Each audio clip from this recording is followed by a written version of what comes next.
everybody, and welcome to the Potterverse pre-show. We're glad to have you here with us. Yes, we are. We're here. We're ready to go. Let's make some podcasts, man. Yes, so excited. This, of course, is the time when we ask you to click that share button and to share in any way that you see fit, whether on your stories, your wall, your favorite Harry Potter groups. You can do all sorts of ways. You can tag a friend who is a Potter fan. You could share even in a messenger. And when you do share, know that that is a great way to show that you care about the podcast. And you can write Expecto Patronum. Hashtag Expecto Patronum. And of course, for all of you who are members at jointhenerdclan.com, give us some love. Hashtag Go Nerd Clan Go. And I will say, there has already been a lot of hashtag Go Nerd Clan going happening here in this chat already. We already have a lot of Expecto Patronums from Allison. Allison, who never misses a beat, man. Mm-hmm. Allison is always here, and she just got home from her big shopping trip, and she's got some groceries to put away. However, we, of course, we make it better for her. So, obviously, we're here for you, Allison. Thanks, Allison. I got you. And Rachel, of course, never misses a beat either. Go Nerd Clan Go and hashtag Expecto Patronum. Nancy, thank you so much. Yay. Angela and Heather, awesome. Caitlin, thank you. Tammy is here, awesome. Susan, Lily Jenkins, awesome. And Jackie and Allison's hashtag Nerd Clan is for life. Yes, of course. Lily is here. Jennifer is here. Thank you. Hashtag Go Nerd Clan Go. This is becoming a thing. I actually might make a hashtag Go Nerd Clan Go shirt. I think I'm going to do it. It would be fun if you interweave different little references from our fandoms in it. I think I might. Okay. We'll see what we can do. Okay, it might take a little while. I was actually thinking about giving you a shirt, and it just says Marvin. That's it. Thanks. Just what I want for my birthday. Marvin. Just Marvin. That's it. Who here wants Mary to wear the Marvin shirt? That's the real question. If you guys want it badly enough, she'll do it. That's the thing. Okay. I think so. Give us a vote or two. Let us know what you think about that idea. Thank you, everybody on Instagram for joining us right now as well. Of course, if you're on Instagram, if you can share this podcast, give us a Expecto Patronum. And obviously, if you're part of the Nerd Clan there, let us know by giving us a hashtag Go Nerd Clan Go. Looking forward to this chapter, Marvin. Me too. We got Amanda and Clara and Courtney on Instagram. Great to see you guys here. So everybody, you know the drill. Drop in the comments where you're from, what your house is, and what your Patronus would be. Whether you took the quiz on Pottermore or not, what would your Patronus be?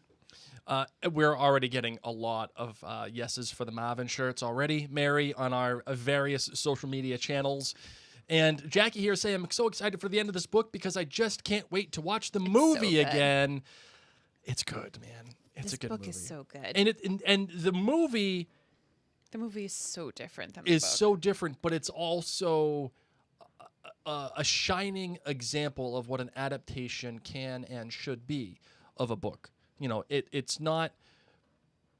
You know, it's not... It's so different. It's not like the previous two movies that are... I would dare say, faithful to a fault. Mm-hmm. But in this case, the book and the show can coexist in the same realm and tell the basic same story, but use their respective mediums to their best advantages. The movie, I think, is a perfect example of how these two things can be separate yet the same at the same time. So okay. I'm in that.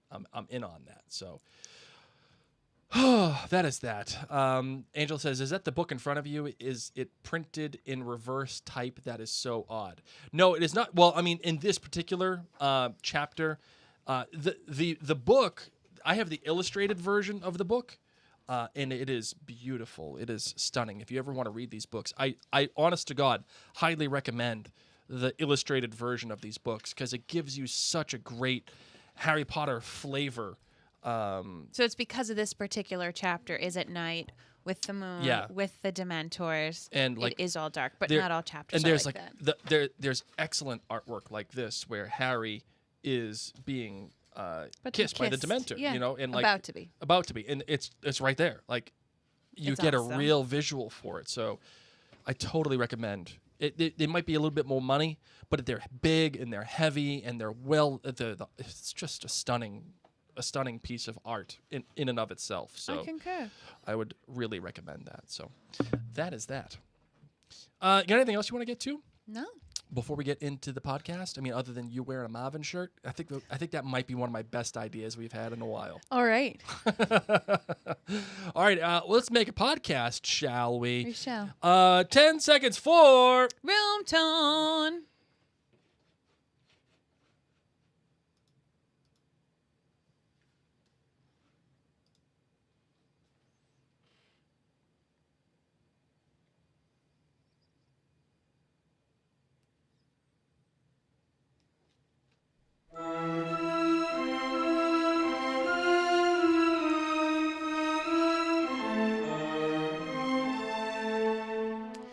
All the way from Providence, Rhode Island, welcome to the Potterverse. It's a podcast dedicated to the book and film universe of Harry Potter. So grab your favorite wands and time turners. Let's step into the night and pursue that flighty temptress adventure.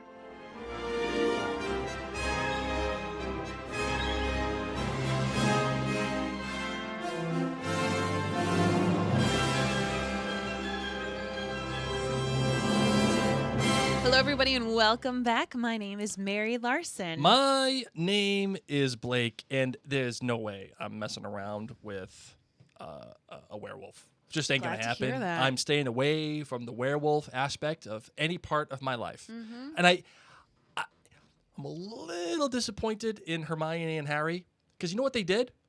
They just straight up left Ron and Snape to be eaten by a werewolf. Nom nom. Just whatever. I gotta go find Sirius. I gotta go help him out. And you left your teacher and your best friend ready With to a be werewolf. dinner.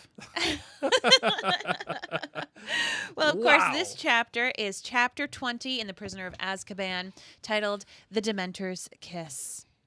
Are you insane? Said Harry, his voice easily as croaky as Sirius's. Of course I want to leave the Dursleys. Have you got a house? When can I move in?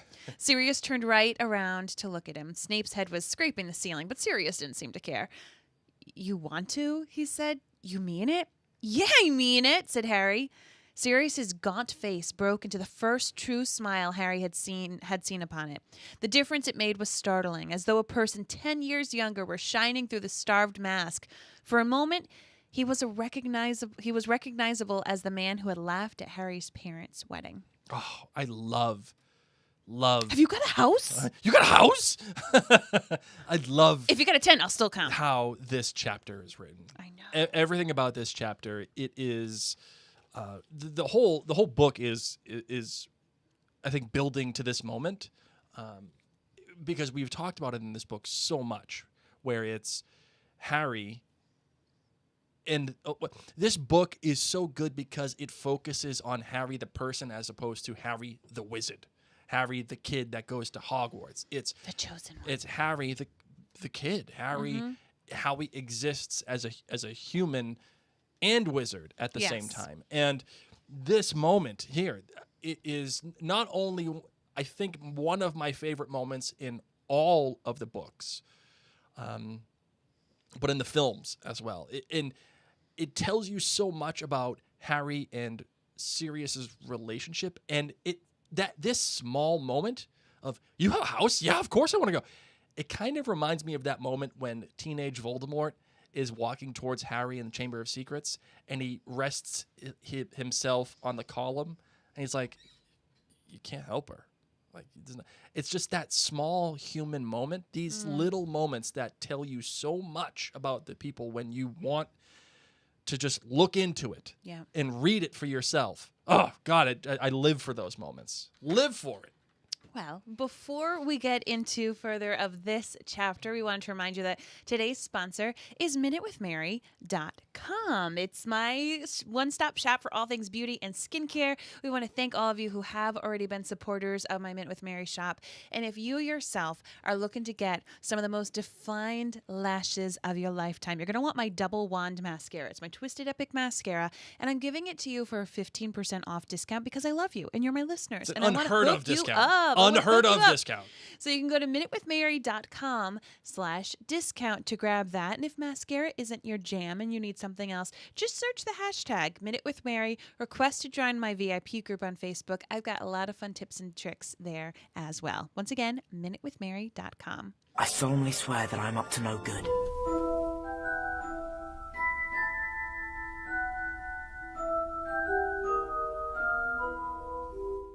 Okay, so in this chapter, quick synopsis. The trio, Ron, who is shackled to Peter Pettigrew. Mind you, Ron has a broken leg. I don't know if that was the best choice of a person to be shackled to Peter Pettigrew with a broken leg.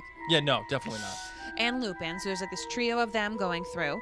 We've got Sirius levitating Snape, and Snape is just repeatedly scraping his head on the cavern wall. And Harry, of course, and Crookshanks. So they all come on out of the tunnel, except werewolf time for Lupin. Oh my God, hold on. We got to take care of this. Sirius plops right into a puppy formation and it goes off and tries to take care of things. And then, of course, they hear some stuff happening.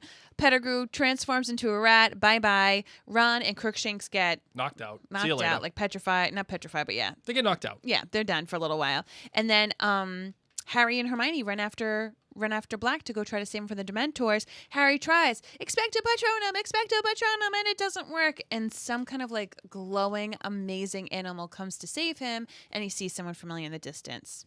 And that's the end of the chapter. ... Brilliant writing. Again, Yes. if starting at the Shrieking Shack, if you've stuck with us chapter by chapter once a week, God bless you.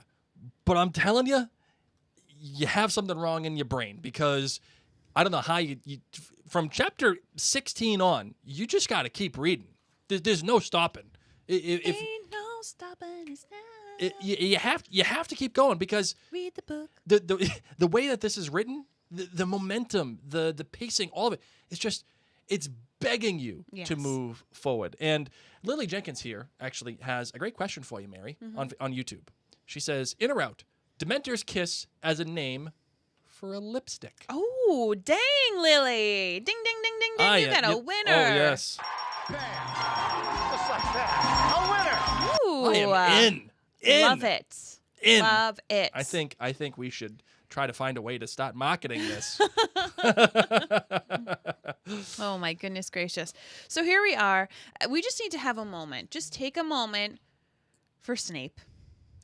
Yeah, his head getting bounced around and just... Scraped. And Harry's like, I don't think Sirius cares. And I think Sirius actually is making sure he gets scraped and bumped along the way. So you're just thinking Levi Corpus, like a little... Wingardium Leviosa of your body. Just next came Professor Snape, drifting creepily along, his toes hitting each stair as they descended, held up by his own wand, which was being pointed at him by Sirius. Harry and Hermione brought up the rear. Oh, Sirius my God. is holding Snape's wand. He is doing this to him with his own wand. Harry went right after Sirius, who was still making Snape drift along ahead of them. He kept bumping his lolling head on the low ceiling. Oh my gosh. And Harry had the impression Sirius was making no effort to prevent this. Oh. Very different than in the movie. Yes, very, very different. I actually preferred the movie bit for the Snape part. Where he comes out and he protects the kids. Yes, I agree. And it's Alan Rickman. And yeah, I would hate to see his face scraped up. Right. And the way in the movie that it jumps from what are you doing? And then he turns around, he puts his arms out and he's protecting the kids. Yes. It's just such a beautiful moment of acting. And again, this is why the book and the movie are separate, but Yes. in my eyes, equal in this case. They can both exist. Because Snape right now, he's useless. He's not doing just sitting anything. there. And then the same thing kind of happens with Crookshanks and Ron. When they get outside and Pettigrew breaks free, he actually grabs Lupin's wand and stuns Ron. Right. But then also stuns Crookshanks. He's like, yes, Amen. justice. Justice. Who says that in the movies? That's Dursley. Is Vernon Dursley? Yeah, Bernie. he's got the spoon. Justice with the ice cream. Yeah, the ice cream. Justice. It's actually in this movie, isn't it? In this movie? Yeah, it is. No, that's It's the fifth movie. It's the fifth movie. Yeah. Because that's when Harry does the Patronus, and he gets the letter from Mafalda Hopkirk. Yeah. Yes. It's just so funny. Anyway, it's the way It that is a great moment. he delivers it. It's great. Snape is an active player in the film. In the book, he's just not. He's an accessory. He is an accessory. But so are Ron and Crookshanks at this point. Yeah, by the way, Crookshanks getting knocked out. Hey, man, why you gotta hate me? Why you gotta be like that? Look at you.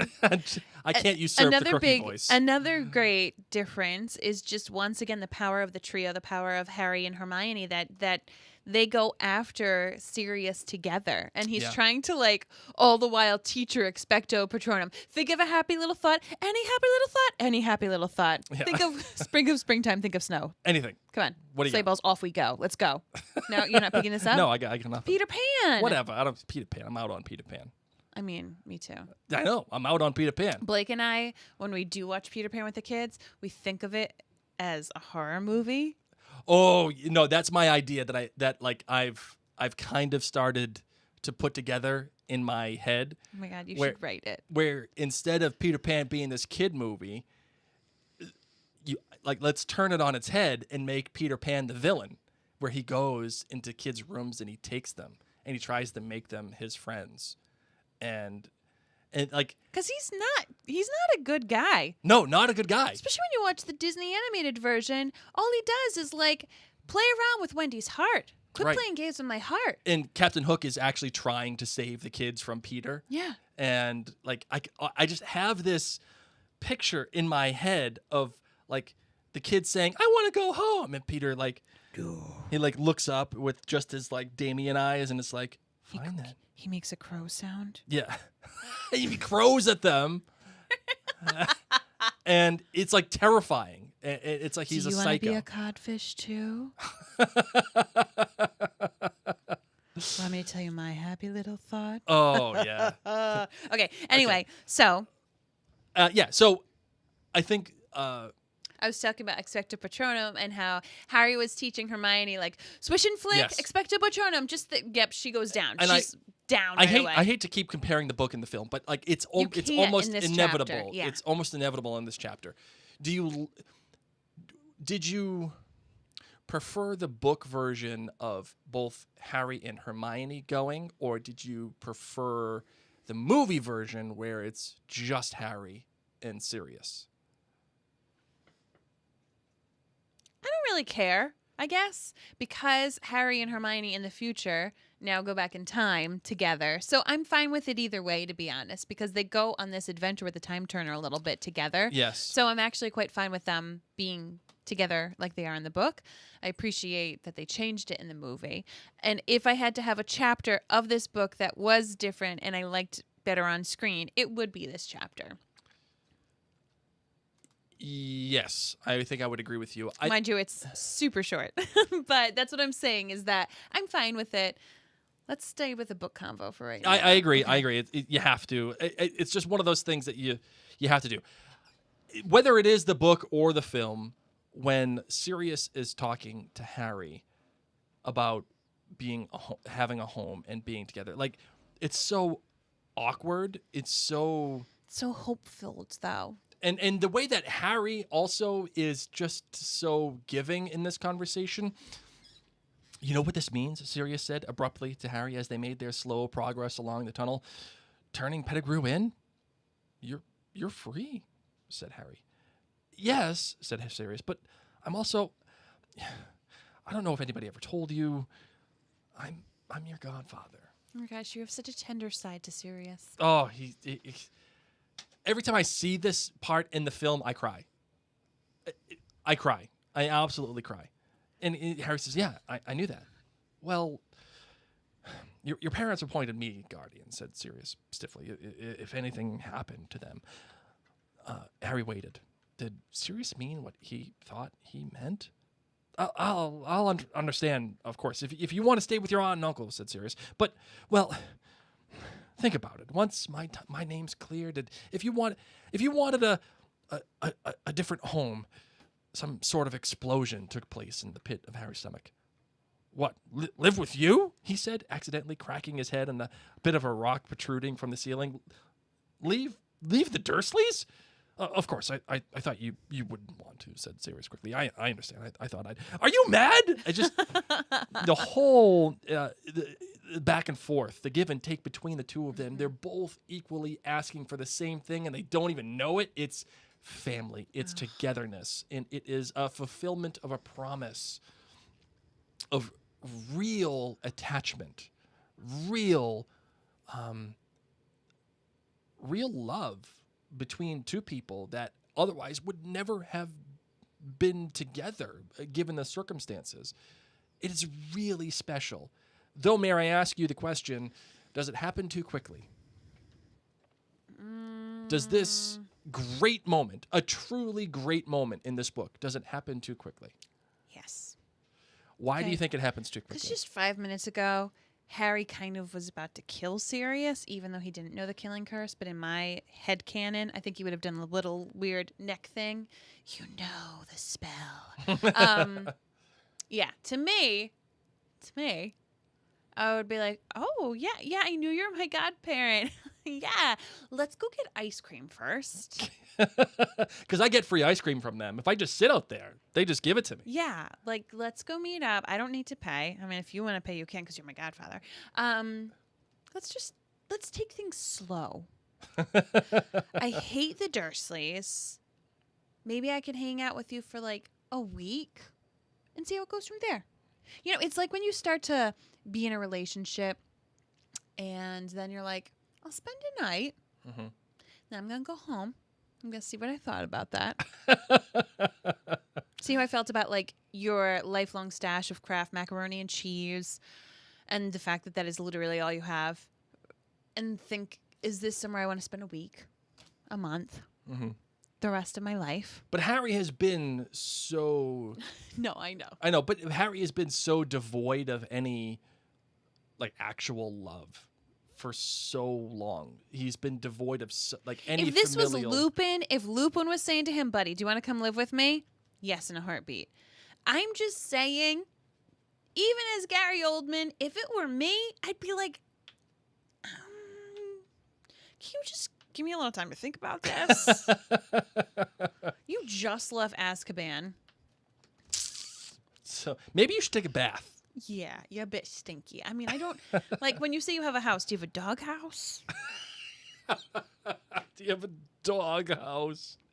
And Lily points out a great point here on YouTube. She says, and during this heartwarming conversation, Snape is floating around, hitting his head on a tree branch or something. Oh, yeah. Come here. We're getting a visitor from our good boy. Nightmare. Okay. Oh, he's having a out with us. nightmare. Oh, no. I want you to sit right there. Okay? You want to say hi to everybody? Here, look into speak into the mic. Hi. Do you know what chapter we're reading today for Harry Potter? Chapter 20. That's right. Good boy. What's the title of the chapter? The Dementor's Kiss. Atta boy. Good job. What do you think about Harry saying yes to living with Sirius Black after he just met him? Like 5 minutes ago, he was willing to kill Sirius Black, and now he's like, sure, I'll live with you. Would you want to live with Sirius Black right away? No way. Why not? Does he look scary? He does look mighty scary, right? Yeah. See, this is why we're a team. We think the same way. It's just written so expertly, and especially when you get to this part that the author gets to, when Sirius's gaunt face broke into the first true smile Harry had seen upon it. The difference it made was startling, as though a person 10 years younger was shining through the starved mask. For a moment, he was recognizable as the man who had laughed at Harry's parents' wedding. And remember, the last time that Harry brought this portion of, or this notion of Harry's parents' wedding and Sirius being there, he was looking at Sirius with visceral hatred. Yeah. This is the man that would betray them. Did he know then that this is what he was going to do? And to now reframe that, where he was looking at Sirius like he was a traitor, someone who was more than evil. He was the epitome of all that is wrong with everything that has happened to Harry. He is just as bad, if not worse, than Voldemort because he betrayed his parents. He was inhuman. How could you be so unjust to be inhuman at this moment? And to take that same moment and reframe that moment into fulfilling humanity. That recognizable face. Deep. Oh, yeah. You know what that needs?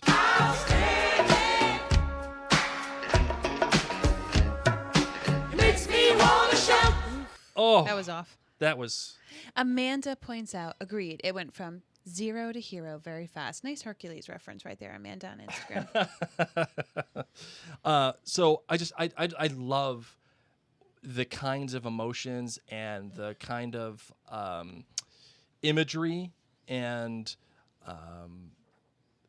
everything that the author is evoking in this back and forth. Very special. Very special. Then we get werewolf time. Werewolf time. Lupin gets in the moonlight. He starts to bust a move. Watch out. Hold onto your butt, spider monkey.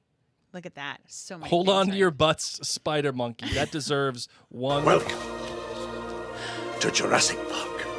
And Say it out loud. Yeah, I think starting that's to get the some first. hybrids. That's the first double drop. I got you, man. I think in Maryanne Blake media history.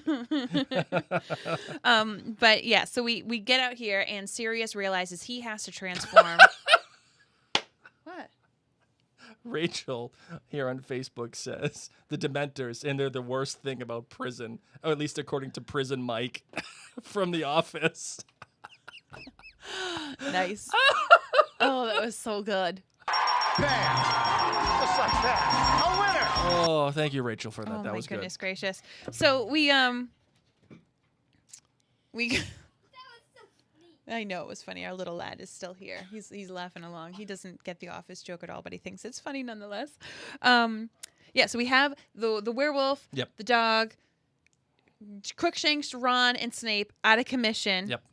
And they go down and Pettigrew transforms into a rat. yes, and Lupin does the werewolf thing. He runs away. Sirius runs after him. Snape and Ron are left to just the wind. So I took it as he went and ran after Pettigrew. Pettigrew transforms. Oh yeah, you're right. He does. And then He he's runs like, after Pettigrew. Sirius, Yep. he's gone. Pettigrew transforms. And then Sirius is bleeding. There were gashes along his muzzle and his back. But at Harry's words, he scrambled up again, and in an instant, the sound of his pods faded to silence as he pounded away across the grounds. Yep. Oh, goodness gracious. They're about to go tell somebody at the castle. This is when a Patronus would really come in handy, because you know how they have, like, I don't know, they're like a text message service? Mm-hmm. You know, they're coming. They're coming. They are Like coming. if he could just bippity boppity boo his stag, you know, go tell Dumbledore, boom, expecto patronum, we need help. This is when they need to come up with how you can have a text message charm. Just to like say 911 McGonagall. just show up like a beeper. Yes. You know. So they needed a beeper. I mean, heck, this took place in like This near was what, 2020. the mid 90s. Sure. Yeah. Mid 90s. Beepers Why were did everywhere. they not have beepers? Let's go. And we get to Harry and Ron and Hermione. I mean, Harry and Hermione are chasing after Sirius. They go see him, and he's, you know, all the Dementors, at least 100 of them, gliding in a black mass around the lake toward them. And this is when, as I said, Harry's trying to teach her the expecto patronum, and it's just not really working. He fights to remember. His happy thought, of course, is that he gets to live with Sirius. This is the happiest thought he can pull at this moment, is that I'm going to live with him. I'm going to live with him. And his Patronus flickered and died. Because he didn't even he just got like a little silver, nice, fun thing. I have to call this out too. How it is written. The way that this is written is spectacular. Because Do it, Blake. it says, I'm Sorry, I lost it. I'm going to live with my godfather. I'm leaving the Dursleys. He forced himself to think of Sirius, and only Sirius, and began to chant, Expecto Patronum, Expecto Patronum. Black gave a shudder, rolled over, and lay motionless on the ground, pale as death. Now, remember, we went from being human and recognizable. Now we have moved back into death. He'll be all right. I'm going to go and live with him. The first thought is, I'm going to live with my godfather. He'll be all right. I'm going to go live with him. Expecto Patronum, Expecto Patronum. Hermione, help me, Expecto Patronum. Expecto. Hermione whispered, Expecto, Expecto. But she couldn't do it. The Dementors were closing in, barely 10 feet from them. They formed a solid wall around Harry and Hermione and were getting closer. Expecto Patronum, Harry yelled, trying to blot the screaming from his ears. Expecto Patronum! A thin wisp of silver escaped his wand and hovered like the mist before him. At the same moment, Harry felt Hermione collapse next to him. He was alone, completely alone. Excellent stuff. And then it continues on, and with a huge effort, he fought to remember Sirius was innocent. Innocent. We'll be okay. I'm going to live with him. Expecto Patronum. And why do you think he emphasizes this fact that Sirius is actually innocent? Why is that important to Harry? Because I think ever since he realized that the person who was responsible for his parents' death was his godfather, it just revved him up even more. The betrayal is what revved him up so much. Mm-hmm. And to know, oh my gosh, my parents did have a good best friend who didn't, well, I mean, they still had Pettigrew, who was one of the, the Marauders, so I guess they still did choose poorly. But it wasn't their best friend. It wasn't their best man. And to know that, I don't know, like he can stand up for their best friend. Like that's really, really important. He doesn't have his parents, but he's got his godfather. He's got their bestie. Sure. I wonder if it validates him as well. I wonder if him reciting and chanting the Expecto Patronum, but also noting, like, almost just as much as I'm going to live with him, is him noting he's innocent. I wonder if that validates the happy thought. I wonder if that validates his want and desire. Like it is going to happen. He is going to be innocent because he is innocent. Right. Like this can happen. Yeah, I like that. The positive thinking. And I wonder too if that also plays off of his happy thought of his parents, right? Like he's innocent. My parents did not die because of him. He is completely unrelated to that. He is innocent. I'm going to live with him. I don't have my parents, but I do have a connection to my parents, and that is okay.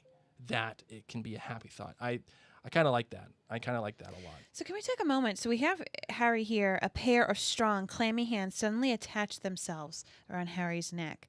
They were forcing his face upward. He could feel its breath, and it was going to get rid of him first.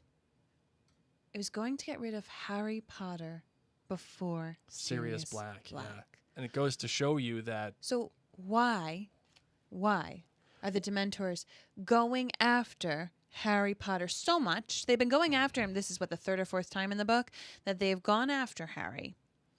Why are they going to kill a student at Hogwarts? Interesting. There's a couple of things I think at play here. One, there are two routes. One, Harry's right. It's going to get rid of him first. Two, Harry just interprets that he's going to get rid of him first.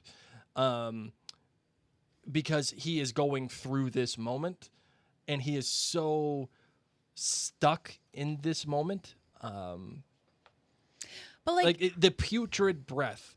And what you didn't read was his mother was screaming in his ears. She was going to be the last thing he ever heard.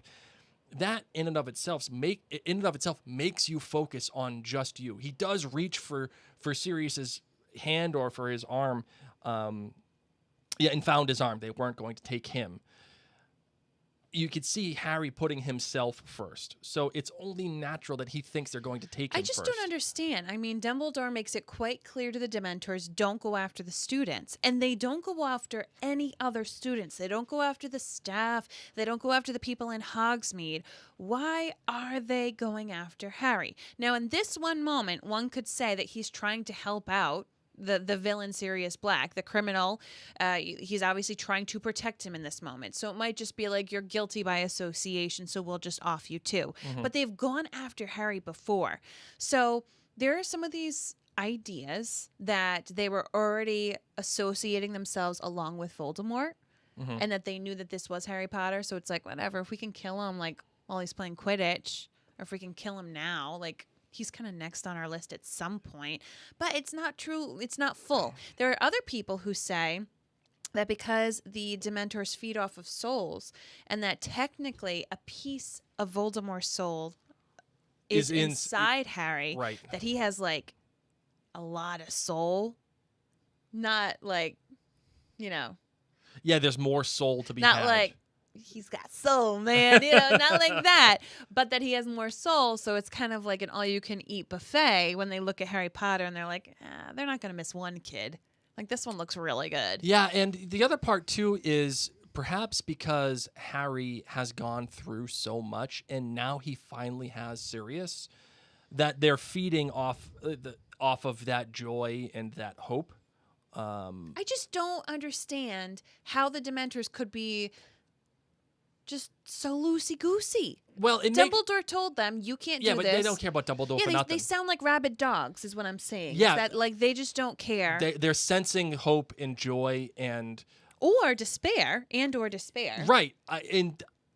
Yes, I would say in equal parts, right? Because Harry is feeling such hope and joy because of Sirius, at that same time, the thought of losing Sirius creates that much more despair. And he just has the loss of his parents and the real trauma that's happened in his life. All of these things are happening all at once. But then, like, why doesn't Neville Longbottom have an issue? I'm not saying that it's equal, but Neville Longbottom went through a lot with the loss of his parents. Yeah, I think that's a fair question. Well, his parents are dead. But like, oh yeah, never mind. No, they're in St. Mungo's. Aren't they in St. Mungo's? No, they're dead. I thought they were Batty. Why am I mixing something up right now? Why have I been thinking that his parents are just in the insane asylum? I thought they were dead. I thought Bellatrix tortured them to death. I thought they were cruciate. Like, man, I am so bad right now. That's okay. That I'm not solid on my Longbottom references. Carissa's saying they're in Mungo's. Okay, phew, good. Sorry. Okay, I apologize. I thought they were dead. Okay, it's okay. Sometimes I get like really nervous that I'm like, did I make this up in my head? Like the Peter Pan story? Let's see. And like Dumbledore's gone through a lot of hard stuff. Now, granted, Dumbledore is he's the best wizard. You know what I mean? Mm-hmm. So obviously, but I just don't understand Snape too. Snape has so much sadness. So if you're saying that the Dementors go after Harry because of the sadness in his life, Snape has a lot of sadness, a lot of guilt. Yes, but Harry is in the presence of Sirius Black, so they're both going at him at the same. But they've gone after Harry when Sirius Black wasn't right next to him before. So that leads me to believe one thing. Voldemort? Yes, but more so if you want to get like tinfoil hat crazy. I'm already there. Let's get tinfoil hat crazy. Okay, all right? Tinfoil hat crazy. Bloop, pop it on. Ministry of Magic. Already? Maybe the Ministry of Magic knows that Harry is nothing but trouble. He's already causing trouble for them. We got some issues happening in the Chamber of Secrets. We got some issues happening with the Sorcerer's Stone and Gringotts. I'm leaning more Voldemort. Because it's very clear in Book 5 that Umbridge sends the Dementors. So that is clear. Yes, but the Ministry of Magic also has to protect itself. It has to protect its power, right? Its power rests in its ability to control everybody. You know what makes me just laugh so much? You know how there's all these different like web shows and podcasts right now with like theories about all the things that are going on in the world right now, whatever side you're on. It's like what you're doing right now, like, oh, this deep dark, like it could be this. But it's something that bothers me right now. Yep. Like, Kate Drudge here on YouTube says Sirius was at the Quidditch match, though. He was at the Quidditch match, but he wasn't right next to him. I mean, the other players were close to him. Why did they just go after Harry? Yes, Sirius was there. They didn't know Sirius was there. They weren't swarming Sirius as Padfoot. That's right. So they just were like hanging out and like, oh, there's Harry freaking Potter. And Carissa here says the Dementors are supposedly ministry controlled all along. And Lily says also Harry's the only person to survive the killing curse, so that horror of him experiencing that could be propelling the Dementors toward him. Maybe like the killing curse is as appetizing to the Dementors as Bella Swan smells to Edward Cullen. Oh my goodness. Say it out loud. Just saying. It's a little sticky point that I have. I'm kind of subscribing to this Ministry of Magic thing. I might be on that. I might be in on this because Harry has been nothing but trouble. Well, but the Dementors, so as we go further, just a re-spoiler alert, as we go further into the next book, the Dementors go after Barty Crouch Jr., so we'll see. We'll see. I think, we'll revisit Dementors think for the there's an next agenda. several books. I know. There's a lot to talk about for Dementors. But I'm just like, what's your problem? I think there's an agenda. I think there's an agenda, and the Ministry of Magic might be behind. If it's like, hey, if you can get him, go get him. If you can't, hey, you can't. But as far back as Prisoner of Azkaban? Yeah, because he's been nothing but trouble. All they've been trying to do is cover up for this kid. And they got Sirius Black out of prison, and they know that it's related to Harry Potter. They're trying to save Harry Potter in this book. They're telling you that they're trying to save Harry Potter. Oh, man. Like, Fudge makes such a big deal out of this at the beginning of the book. It's almost like I don't think Fudge is smart enough. he's trying. I don't think Fudge would have in my sent the eyes, trying Dementors. way too hard. Way too hard. I don't think it's Fudge. I gotta say. I mean, with a name like that.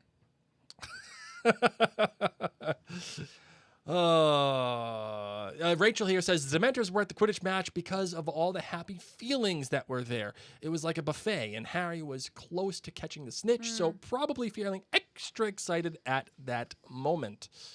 Not wrong. You'll do. They won't miss one kid. Yeah, we'll figure it out. I mean, I'm sure they'll take care of it.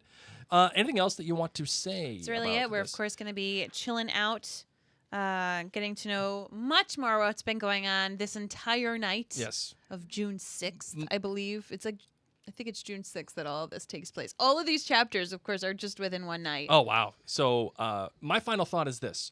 The way that this was written at the end, Harry raised his head a few inches and saw an animal amidst the light galloping away across the lake. Eyes blurred with sweat, Harry tried to make out what it was. It was as bright as a unicorn. Fighting to stay conscious, Harry watched it canter to a halt as it reached the opposite shore. For a moment, Harry saw, by its brightness, somebody welcoming it back, raising his hand to pat it. Someone who looked strangely familiar, but it couldn't be. Harry didn't understand. He couldn't think anymore. He felt the last of his strength leave him, and his head hit the ground as he fainted. I love what the author chooses to do here. It keeps us in the dark of what is in what this animal is, and also what Harry's understanding of who it will be, who he thinks it might be, how all of this has come together. We have a complete emotional arc for Harry in this moment, how it comes up in and of itself and it gets resolved with Sirius, and how I said at the beginning of this podcast, it's all built up to this emotional catharsis. And now we still have some story elements to get to. And by keeping us in the dark about what the animal is and who is controlling it, it's not necessarily emotionally attached, it's story attached. And I still like the fact that it is pushing us forward. Okay. So that's that. Anything else? No. All right, you ready for a different perspective, Marvin? Sure. Okay, here we go. Holy cricket! You're Harry Potter! I'm Hermione Granger. And you are? Sirius Black. Sirius!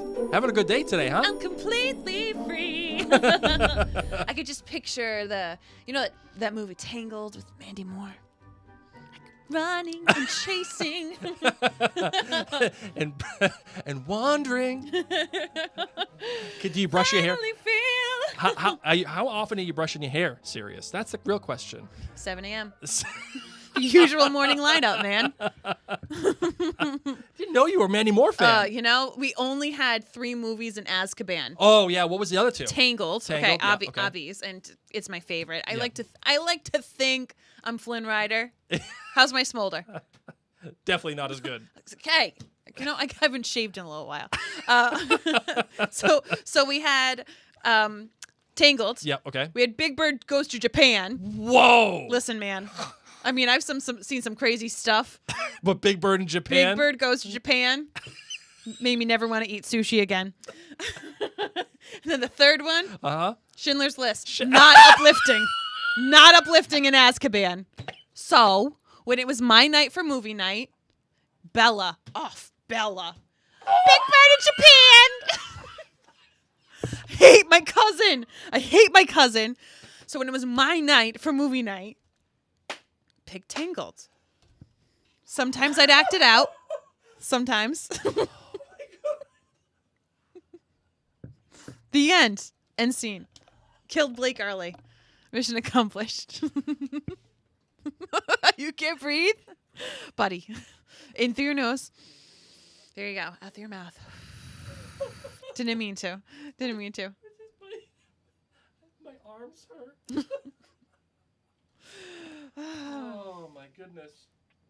Can you imagine though? He and his cuz. They were in Azkaban together. Oh. You know at hangout time. She probably did spitballs at him. Making me watch Tangled again? What are you going to do? Act out Flynn Rider? I wanted to daydream about sushi. Freaking Tangled. Tangled sucks. Everyone here tells me I look like Mother Gothel. You going to act out Gothel? Listen to your mumsy? Of course I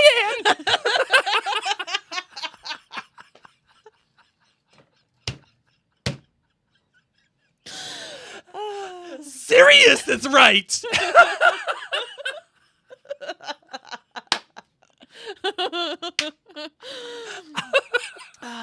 Yeah.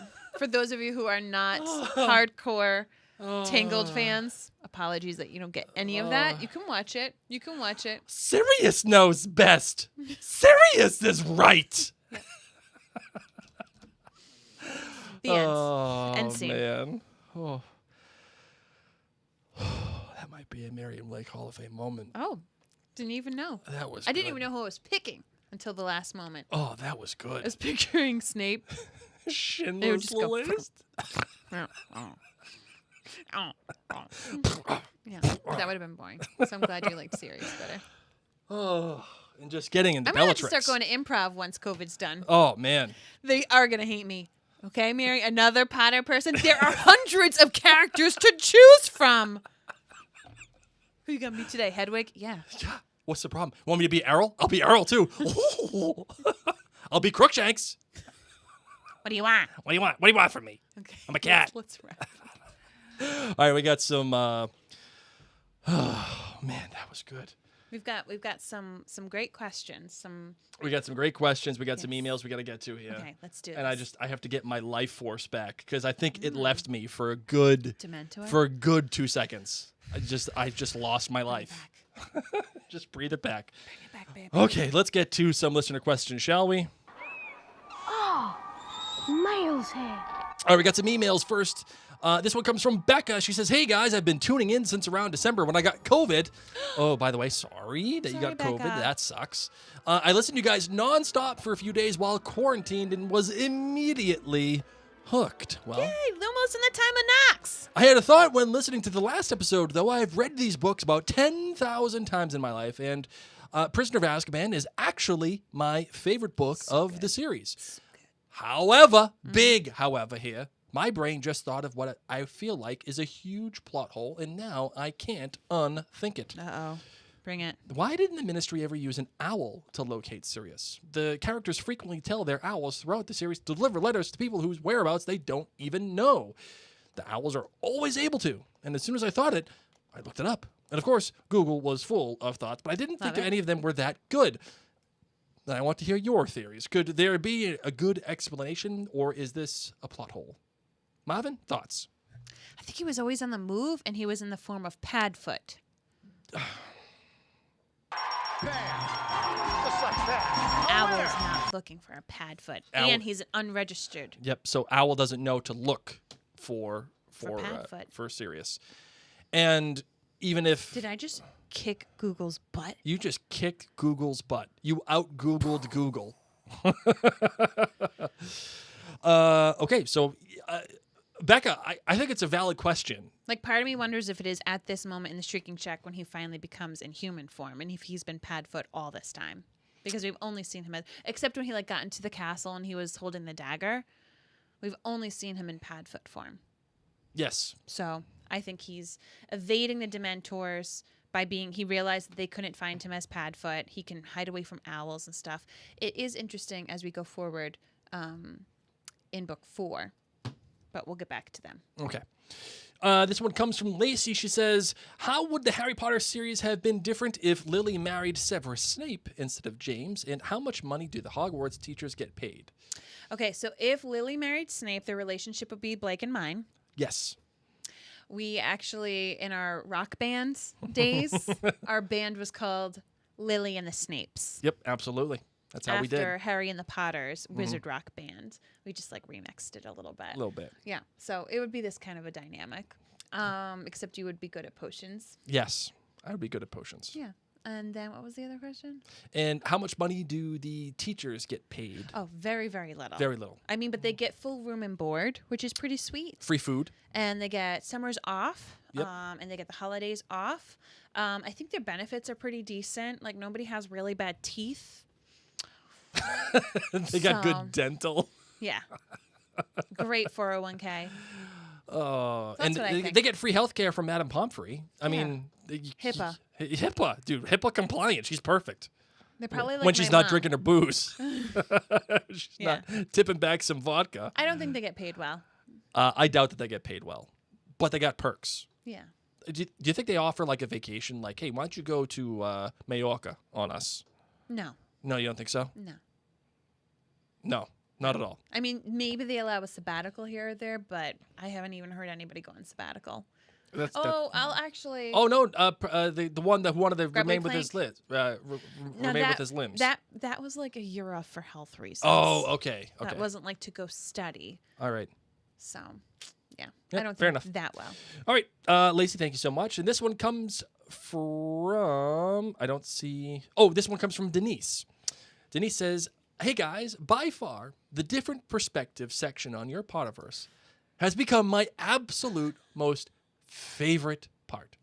It's become like an interview, but that makes it even better." And you know how she wrote the word better? Tell me. Bettah. Your cousin from Boston. That's my girl. Mary is perfect stepping into the character's thoughts, and Blake encourages the thought and the conversation. I love this, and you both. Thank you for the laughing out loud every single time. Denise, you know we love you, so thank you so much for Denise, those I kind hope words. you're a Tangled fan. Otherwise, you won't get today's. All right, so that is it for the emails. I know we got a whole bunch of questions. Go on IG first. We'll go on IG Instagram, first, I okay. saw. All right, Timmy's here. Hey, Timmy. Hey, Tim and Mara. Let's see. Right here, Courtney. Courtney T. Okay, I've always wondered how Harry has no other Potter relatives. We learn later that pure bloods are so long and intertwined that even the Weasleys and Blacks are related. Well, aren't the Potters and the Peverils related? Mm-hmm. So like there are relations. I just wonder if they're not as important. So it's just not like relevant to the story. Like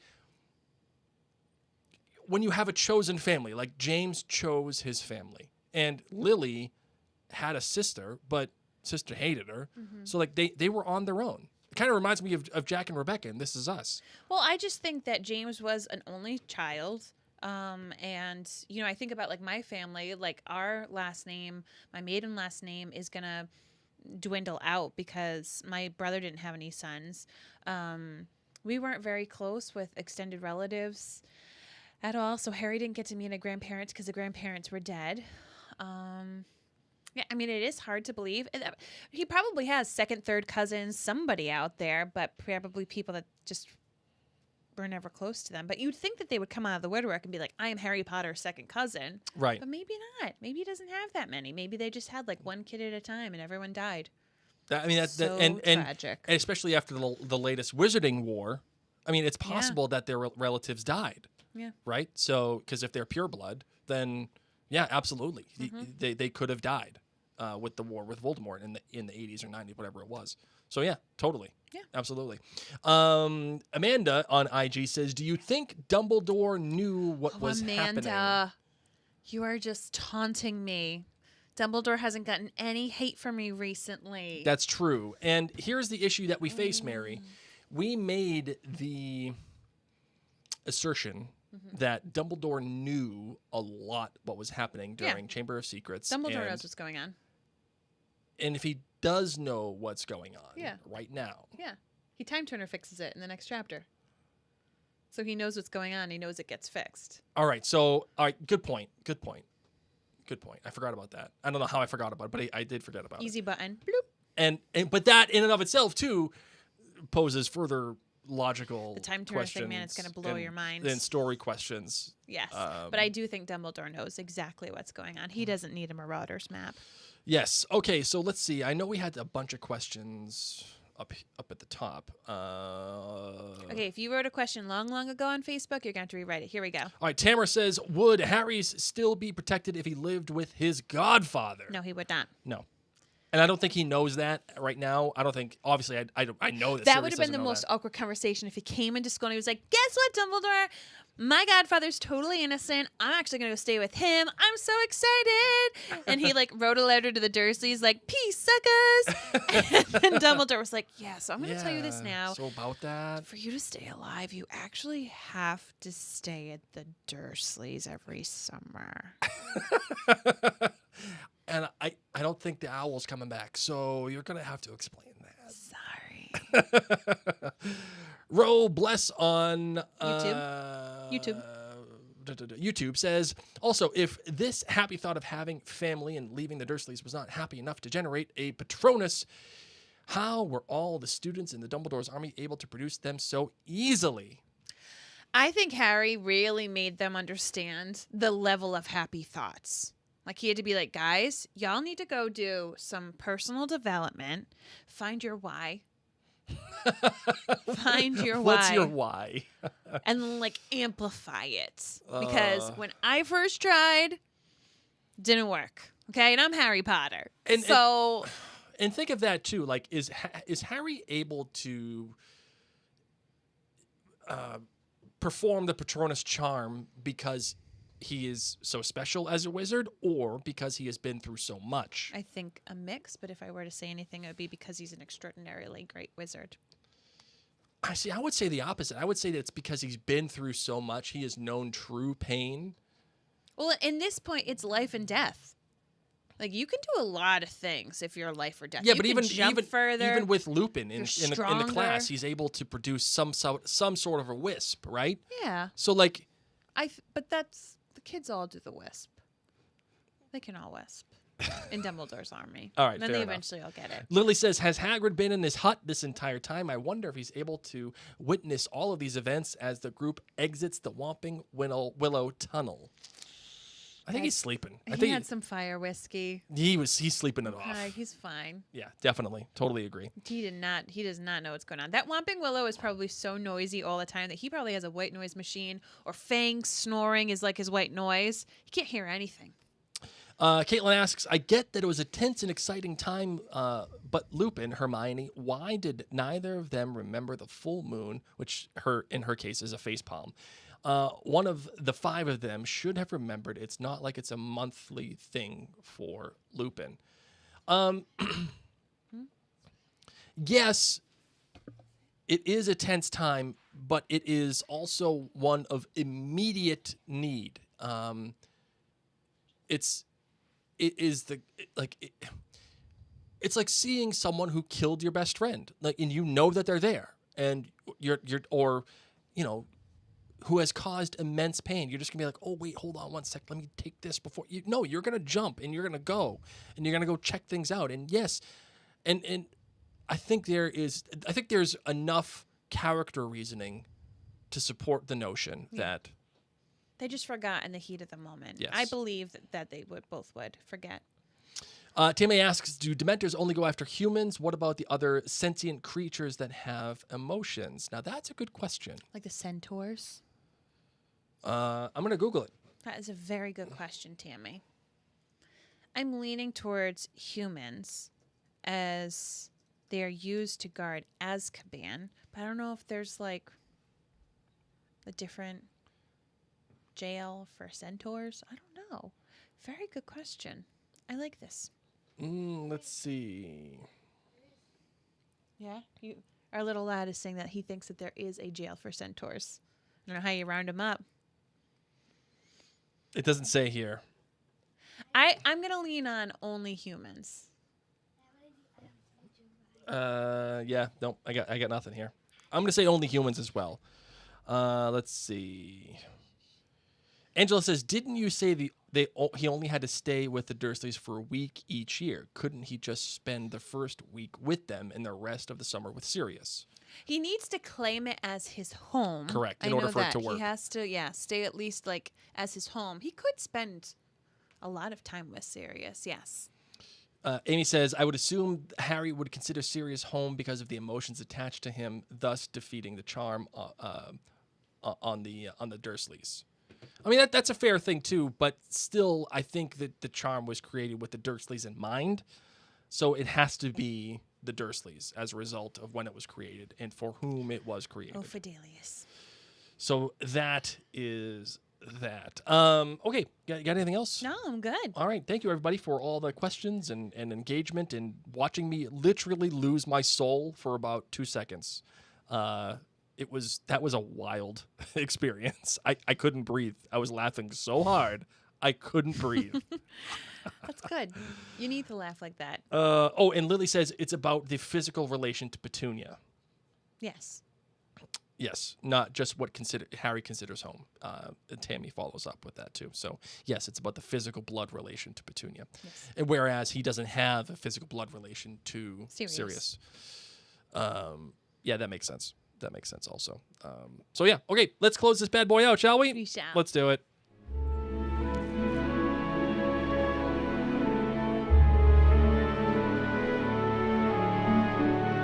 As always, we want to thank you all so much for taking the time to listen to the Potterverse, helping bring some Lumos in a time of Nox. We love your emails, we love your theories, and we hope we get a lot of them in the next chapter because it's a bananas chapter. If you haven't started yet, you're going to want to start it now. It's quite a long one. For those of you audiobook listeners, you went from a 12-minute chapter to about an hour-long chapter. Buckle up, one. baby. Yeah, so buckle up. We also want to thank you if you are a supporter at minutewithmary.com. I truly, truly appreciate your patronage. Even if it's just that you come into my Minute with Mary VIP group on Facebook and hang out there, I really, really appreciate it. And don't forget, of course, too, join the nerdclan.com where you can go and get tons of great benefits from us, like me being the model for Minute with Mary itself, or doing the book clubs, the various chapters and bonus episodes and premium podcasts that we do there, like Keep Calm and Crown On, dedicated to just the crown. And, there's a lot of stuff going on with that. Lots of stuff. So much stuff going on in like all the fandoms that we cover. Outlander has some big news. Bridgerton has had big news. All these great things. So make sure you're in the Mary and Blake Facebook group where we can all geek out together. On that note, I'm Mary. My name is Blake. Mischief managed.